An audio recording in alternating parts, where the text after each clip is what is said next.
जय माँ इंद्राक्षी जय अम्बे।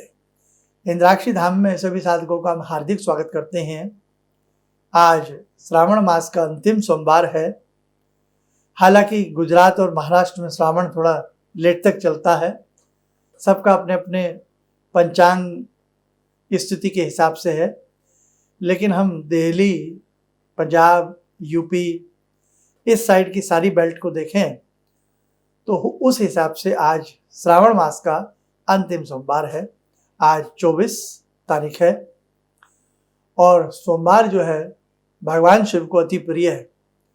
एक तो सोमवार भगवान शिव को वैसे ही प्रिय है, लेकिन श्रावण मास का जब सोमवार आता है तो वो भगवान शिव को अति प्रिय होता है।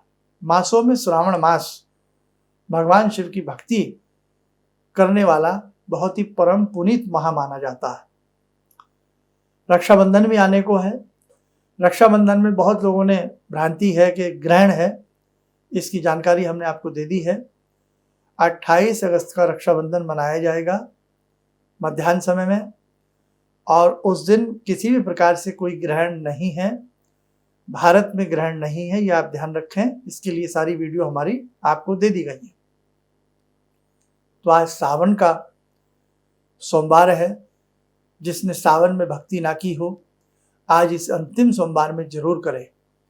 भगवान शिव की फोटो के सामने बैठे या उनका ध्यान करे, ये मंदिर में शिवलिंग के पास जावे, सामग्री ले जावे, फूल पत्ती आदि जो भी पूजन का सामान होता है, आप सबको आपको मालूम ही है।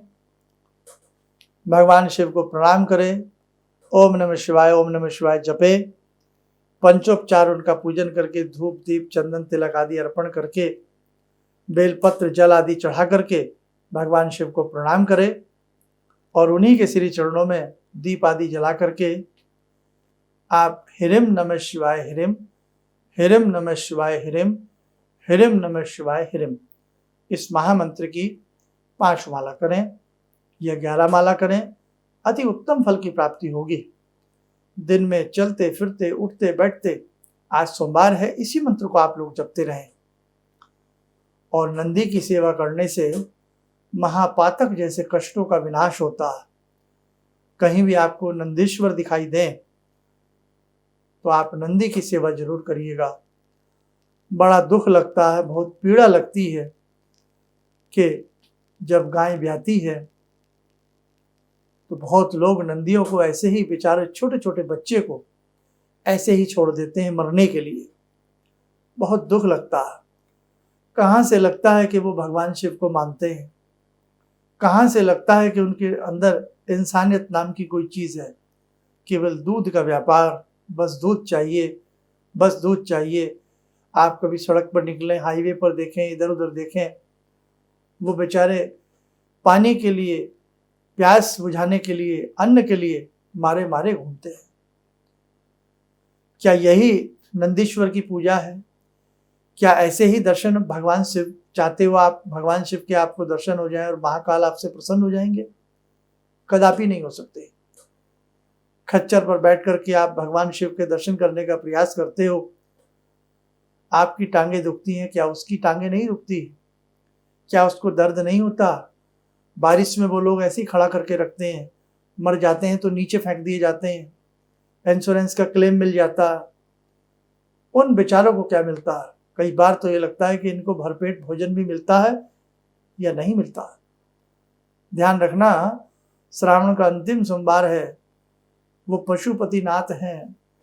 जिन साधकों के हृदय में, साधक तो नहीं बोलना चाहिए, जिन व्यक्तियों के हृदय में पशुओं के प्रति प्रेम नहीं, पशुपतिनाथ की भक्ति का उन्हें फल नहीं मिलेगा। अगर आप चाहते हैं कि पशुपतिनाथ की भक्ति का आपको फल मिले, पशुओं के ऊपर दया करिए, पशुओं के ऊपर रहम करिए। आपकी प्लेट में भोजन भी आपको पशुओं वाला चाहिए। मैं सबको नहीं कह रहा हूँ, बुरा मत मानिएगा बेटा, लेकिन बहुत लोग ऐसे हैं और धिक्कार है ऐसी सिस्टम पर कि जहाँ हर 2 मिनट में एक ऐड आती है। किस चीज़ की ऐड आती है? नॉनवेज की ऐड आती है। हमें क्या सिखाया जा रहा है? हम भारतवर्ष की कल्चर में रहने वाले, हम इस सुंदर भावुक जलवायु में रहने वाले, भारत ही एक ऐसा देश है जिसमें समस्त प्रकार की ऋतुएं हमें प्राप्त होती हैं, फल फ्रूट इतने हमें प्राप्त होते हैं, लेकिन हमें नॉनवेज की ऐड, आप मोबाइल खोलिए, टीवी लगाइए, मोबाइल की इसकी ऐड मिलेंगी आपको, क्यों दिखाई जा रही है? कोई रोक नहीं, कोई थाम नहीं, कोई लगाम नहीं। तो पशु को तो पशु ही समझ लिया है सबने, लेकिन ध्यान रखना वो पशुपतिनाथ हैं जो सोमवार का व्रत रखते हैं, सावन का व्रत रखते हैं, भगवान शिव को मानते हैं, उन्हें पशुओं पर दया करनी ही करनी होगी। और आप एक व्रत लीजिए, प्रतिज्ञा लीजिए, और लोगों को भी पशुओं के प्रति उनके मन में दया भाव लाने का प्रयास करें, तभी पशुपतिनाथ की सच्ची भक्ति का आनंद आपको प्राप्त हो सकेगा, अन्यथा नहीं।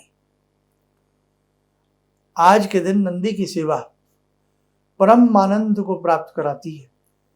जहां भी कहीं आपको नंदी दिखें, गाय दिखें, बैल दिखें, उन्हें आप ताजे फल खिलाइए, उन्हें आप अच्छी अच्छी चीजें खिलाइए, है ना। कहते हैं ना कि कोई भूखा नहीं सोता, लेकिन अब तो लगता है साहब बहुत पशु भूखे सोते हैं। बहुत कुत्ते आपको भूखे मिल जाएंगे, बहुत आपको पशु भूखे मिल जाएंगे, क्योंकि इंसान उनके हिस्से की सभी चीजें खा चुका है। गलत नहीं कह रहे साहब आप। पक्षियों के घोंसलों के पेड़ हम लोग खा चुके हैं, पहाड़ हम खा चुके हैं, नदियां हम पी चुके हैं, हमने कुछ भी नहीं छोड़ा है, कुछ भी हमने नहीं छोड़ा है।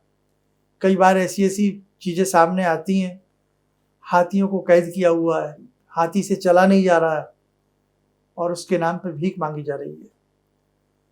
तो ध्यान रखना, फिर बात कहूंगा कि वो पशुपतिनाथ हैं, भवानी शंकर हैं। वो भवानी का सिंह आसन है, सिंहासन पर वो बैठती हैं। भगवान शिव गले में सर्पों की माला, नंदी के ऊपर आरूढ़ होकर के सवारी करते हैं। और भगवान शिव तो इतने भोले हैं, जीते जी हमसे प्रेम करते हैं, मरणोपरांत हमारी भस्म से भी स्नान करते हैं। देखा नहीं वो जैन में भस्मा आरती, और उसी के साथ साथ सर्प को अपना आभूषण बना लेते हैं। न सर्प मयूर से लड़ता है, न मयूर सर्प से लड़ता है, न भवानी का सिंह नंदी से लड़ता है, न नंदीश्वर सिंह से डरते हैं। कोई भेद नहीं, कोई भाव नहीं, कोई डर नहीं, कोई वैर नहीं, कोई भाव नहीं, एक प्रेम का वातावरण है।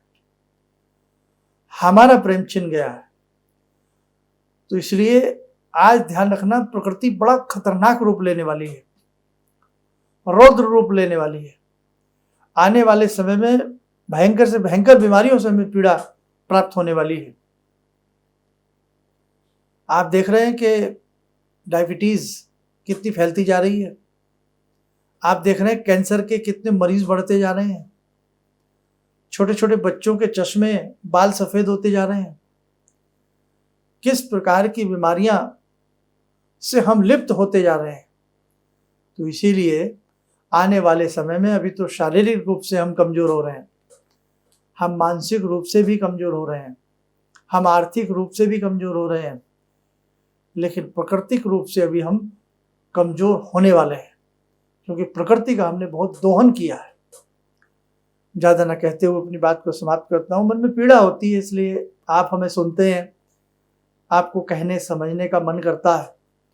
शायद आप लोगों को कुछ को बुरा भी लगता होगा।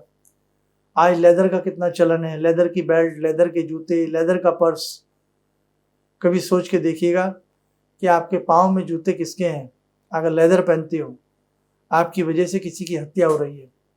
आप लेदर की बेल्ट लगाते हो, आपकी वजह से किसी की हत्या हो रही है। अब आप सोचें, ये मैं तो नहीं करता, अरे आप पहनना बंद करेंगे तो उनका वध भी होना बंद हो जाएगा। इसीलिए आप अपनी प्लेट में सात्विक आहार लीजिए। प्रकृति ने बहुत कुछ दिया है, नाना भांति की वेजिटेबल्स हैं, नाना भांति के ड्राई फ्रूट्स हैं, नाना भांति के फ्रूट्स हैं, लेकिन उसके बाद भी इंसान का पेट भरता नहीं है। वो किसी की हत्या करवाता है और बहुत मज़े से खाता है।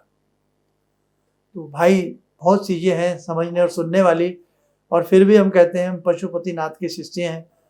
हम पशुपतिनाथ गए थे दर्शन करने, हम गए थे भगवान शिव के दर्शन करने।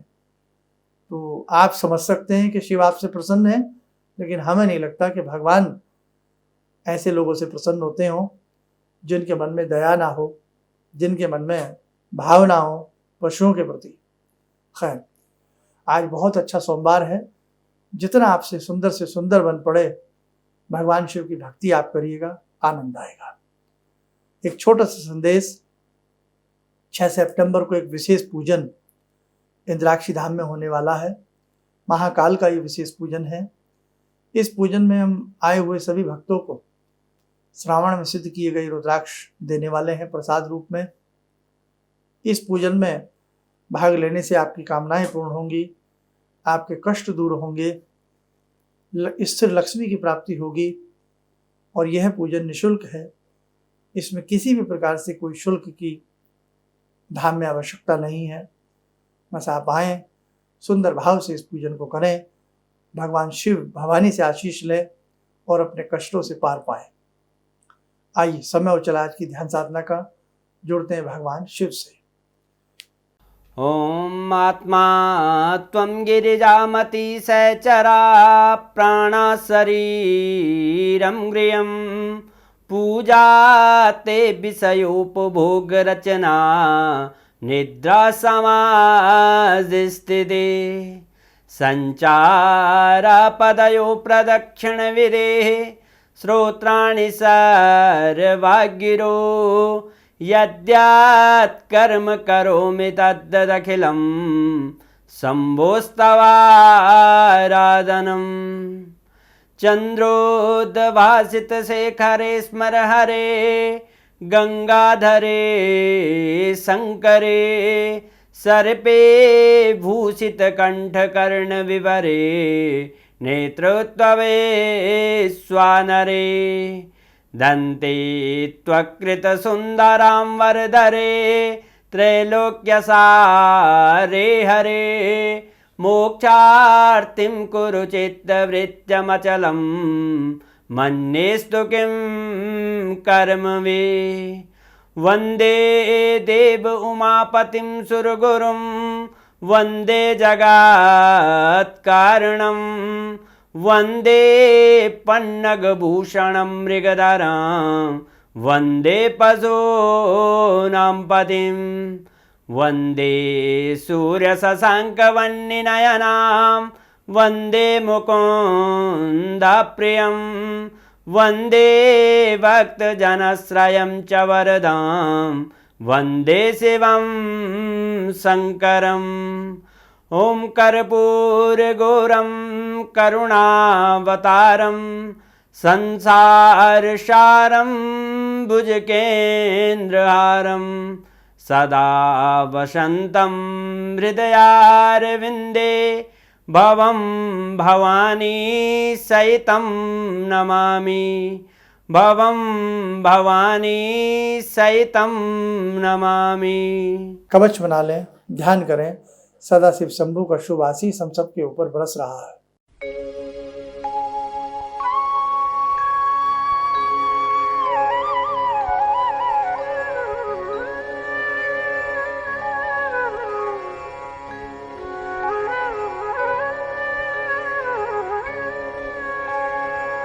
ओम बोलते हुए नेत्र खोलें, सामान्य हो जाए। देखो साधुकों, बहुत सारी बातें हैं, बहुत सारी ऐसी चीजें हैं जो अभी बहुत कुछ हमने आपने बैठ करके शेयर करना है और संसार में बहुत कुछ अच्छा करने का प्रयास करना है। चलिएगा, आप सब लोग स्वस्थ रहें, सुखी रहें। इन्हीं शुभकामनाओं के साथ हम अपनी वाणी को विराम देते हैं। जय जय अम्बे। किसी भी समस्या के समाधान के लिए मिले प्रसिद्ध हस्तरेखा एवं वास्तु विशेषज्ञ प्रोफेसर धर्मेंद्र शर्मा जी से। नोट: शिविर में भाग लेने हेतु एवं व्यक्तिगत रूप से मिलने के लिए कॉल करने का समय सुबह 10 बजे से शाम 6 बजे तक। हमारे विभिन्न ज्ञानवर्धक कार्यक्रम देखने के लिए आप हमें अभी सब्सक्राइब करें, बेल आइकन को प्रेस करें ताकि आप देख सकें हमारा कार्यक्रम सबसे पहले। और अधिक जानकारी के लिए फेसबुक पेज को लाइक करना न भूलें।